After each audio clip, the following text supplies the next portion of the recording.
পরপর 21 বার after shock. শক্তিশালী ভূমিকম্পে কার্যত বিপর্যস্ত কলম্বিয়ার পশ্চিমাঞ্চল। ভূমিকম্পের ধাক্কা সামলাতে না সামলাতেই পরপর আফটার শক।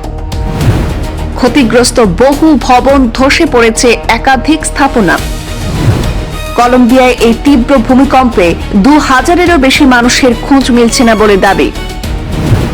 ক্ষতিগ্রস্ত হয়েছে হাসপাতাল, রোগীদের উদ্ধারে চলছে তৎপরতা। একবার দুবার নয়, পরপর 21 বার আফটার শক। শক্তিশালী ভূমিকম্পে কার্যত বিপর্যস্ত হয়ে পড়েছে কলম্বিয়ার পশ্চিমাঞ্চল। সোমবার সকালে 7.4 মাত্রার শক্তিশালী ভূমিকম্পে কেঁপে ওঠে দেশের বিস্তীর্ণ এলাকা।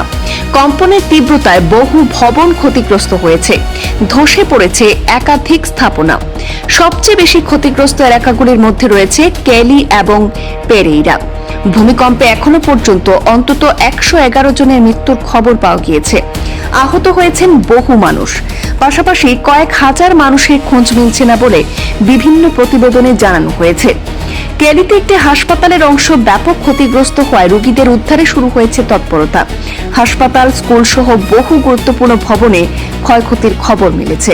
ভূমিকম্পের পর 21টি আফটার শক রেকর্ড হওয়ায় আতঙ্ক আরও বেড়েছে। পশ্চিম কলম্বিয়ার বিভিন্ন এলাকায় বিমান পরিষেবাতেও প্রভাব পড়েছে।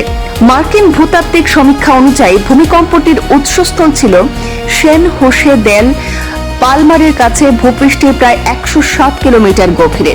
প্রতিবেশী পানামা এবং ইকুয়েডরেও কম্পন অনুভূত হয়েছে। উদ্ধার এবং ত্রাণ কাজে জোর দিয়েছে সেখানকার প্রশাসন।